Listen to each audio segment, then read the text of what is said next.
tell me if this sounds familiar to you. You wake up in the morning feeling really tired and you don't want to get up. You snooze your alarm a few times. Then you finally get up, you have some coffee and just try and push through the day, but you just can't wait to get back home and get to sleep. And you want to just have a nice early night. You get into bed and then you can't fall asleep. You're just wide awake. Or you eventually fall asleep and then you wake up again in the middle of the night, 3 a.m., 4 a.m., and you just can't get back to sleep. You start worrying about feeling tired again the next day, and the cycle continues. You're not alone and you're not broken. I'm a sleep coach and I see this problem with my clients all the time, pretty much all of them. You're just living against your own natural rhythm.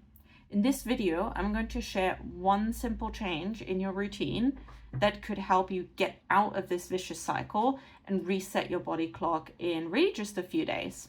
And no, it's not another supplement, a gadget, a hack. This is just one simple change you can make straight away from tomorrow onwards. Now, here's the problem. Most people don't realize that they are actively sabotaging their own sleep every single day. So let me explain what I mean. There are two mechanisms in your body regulating your sleep. There is sleep pressure or sleep drive, as we call it, and then your circadian rhythm. Sleep pressure is a chemical that builds up in your brain as long as you're awake, and it depletes when you go to sleep. And essentially, it makes you feel sleepy. So the longer you are awake, the more sleepy you feel. And even if you force yourself to stay awake for a day or two, eventually your sleep drive will get so strong that it will override all of your other body mechanisms and you will go to sleep. And that's why people fall asleep behind the wheel of the car, because their sleep drive just becomes so strong they can no longer fight it. On the other hand, we have something called the circadian rhythm. And everyone on this planet, every human, every animal, even plants, we all operate on this internal clock. And it regulates pretty much everything in your body, your hormones, your digestion, and it tells your body when it's time to be alert and when it's time to be asleep. And it also resets every single day, and it runs on a 24-hour schedule. So your circadian rhythm doesn't really care how much sleep you had and how much sleep pressure is in your system. It just runs on a 24-hour clock. And if that clock is broken somehow, then you can still be wide awake, even when you should technically feel tired and exhausted because you haven't slept much. So both of these systems need to be aligned. And if not, you'll be awake or tired at the wrong time of the day. So imagine this, you go to bed late one night because maybe you had to finish up a project for work, and then you wake up at 6:30, maybe that's your usual time. You snooze your alarm because, you just feel really tired and you just snooze it until, let's say, 7:30. And then you eventually get up, you drink some coffee, you rush out of the door because now you're late, and you don't really spend much time outside. You just work in an office, you work late, you come home, and then you have dinner and you maybe watch a little bit of TV, scroll on your phone, but you start feeling guilty and you feel quite tired. So you try to go to bed early, and now it's 9:30, 10 p.m., and you're just laying there and you can't get to sleep. What's happening here is that your sleep pressure is likely not quite high enough, because even though you didn't sleep well the previous night, you're now going to bed earlier than usual. And on top of that, your body is now super confused about what time it actually is, because your schedule is all over the place. You got up at a completely different time. You didn't get any sunlight. You ate really late in the evening because you worked late. So you're giving your body a lot of mixed signals about what time of the day it's actually supposed to be. So what can you do about this? Well, there's a few signals that you can give to your body to realign that clock. And that includes your actual sleep schedule and the consistency of your wake up time and your bedtime, exposure to daylight, temperature, your diet, and your exercise schedule. And the biggest one by far is light exposure and your wake up time. So ask yourself, are any of these misaligned? Do you get up and go to bed around the same time every single day? Do you get sunlight in the morning and during the day? What time do you eat? What time do you exercise? And I have a circadian health assessment and a sleep diary to track all of this in my free sleep assessment toolkit. So just comment toolkit below and I'll send it to you, or you can just check the links in the description, whatever's easier for you. But I want you to focus on timing and light first. So these two components are the most important thing. It's crucial to go outside and get natural daylight exposure as soon as you wake up. And this is the single most important thing that you can actually do to fix your sleep schedule. So if somebody asked me how they can improve their sleep, I would just tell them, get up at the same time every day and get sunlight. Now, obviously, there are more things you can do, and sleep is a very personal thing, but this is typically where most people are making mistakes, because they go to bed at the same time every night because they think, that's good for their body, but then their wake up time is all over the place.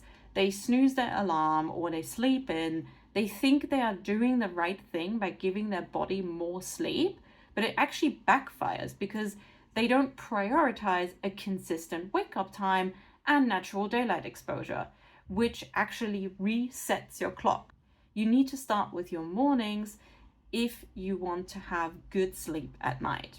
Because when it gets to bedtime, you force yourself to go to bed, but your body is confused. Your internal mechanisms for sleep are not in place and you struggle to fall asleep, or the sleep is very light. You wake up at night and you're unable to get back to sleep. And then this is where it gets interesting, because that's when you start worrying. You start thinking about the next day. You have all these racing thoughts, overthinking. And this is where so many people will try and find fixes. They will Google, why do I wake up in the middle of the night? Or how do I stop waking up in the night? Or what do I do if I wake up in the night?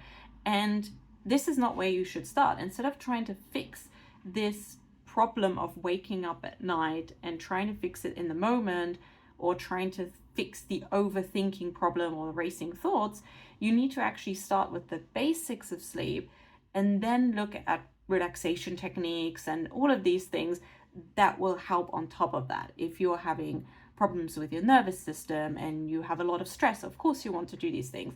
And this is what I call the sleep hierarchy. You really want to start with the foundational elements of sleep and your circadian rhythm before you move on to optimizing things. And I cover this in my video over here on the 5 steps to reset your sleep. So make sure you watch that. That's where I talk about the entire sleep hierarchy.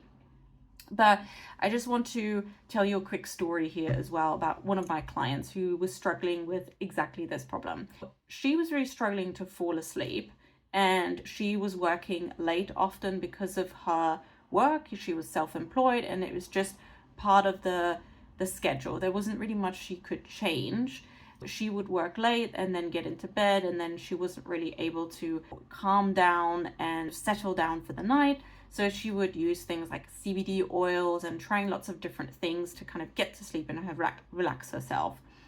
But what we actually started with, instead of going straight to bedtime routines, after I did a full assessment of her habits, her sleep schedule, we saw that actually the mornings are more of a problem because she's self-employed, she wasn't really waking up at a consistent time. And this was really a priority that we identified at the beginning. So instead of worrying about the bedtime and her relaxation techniques, we actually figured out a time for her to wake up that would make sense with her schedule. And so now what she does is she wakes up, she takes her dog out for a walk, about 30-45 minutes, and then she comes back and has breakfast and has coffee. And she told me that this actually was completely life-changing for her. And these were her actual words. I'm not exaggerating this. But she was even saying, I know it sounds weird, but truly this actually changed everything for me, because now she said it really sets her up for a great day, and it just helps her feel more balanced, more regulated throughout the day. And that in turn helps her sleep better at night. It's really simple, but it works because it's addressing the underlying problem and not simply fixing symptoms. And I know it's not easy, especially if you already feel tired and all you want to do is get some extra sleep. But trust me, if you do one thing after watching this video to try and fix your sleep, just do this one thing. Stop looking at your bedtime for now. Focus on your mornings. Get up at the same time every single day, even on the weekends, even on your days off. Obviously, you can have a little bit of a buffer, right? If it's like 30 minutes here or there, that's okay. It doesn't need to be exactly the same time, but try and stick within that time frame. And then get some natural daylight as soon as you wake up. And if you can't because it's really dark outside where you are, or you are waking up so early that it is still dark, you can get some lamps like sunrise lamps or light boxes to help you with that. But try your best to get natural daylight in the morning and throughout the day as much as you can. But you only really need about 15 minutes. It doesn't need to be anything crazy. And pick a time that works for you and your schedule. I have one client that gets up at 7:15, another one gets up at 6, another one closer to 8. You don't need to follow somebody else's routine. You just need to find one that works for you. So do that and you will see a difference. And if you want a full step-by-step guide on how to reset your sleep from start to finish using my proven framework that has helped my clients finally overcome their long-term sleep problems and build a more healthy, sustainable routine, then check out the link in the description. There's a special offer right now, so if you grab the ebook, you also get a one-on-one private sleep coaching session completely for free. So if you want more personalized advice, or you want to just get some answers to your burning questions about how to improve your sleep, then check out the links below. That's it from me. Thank you so much and sleep well.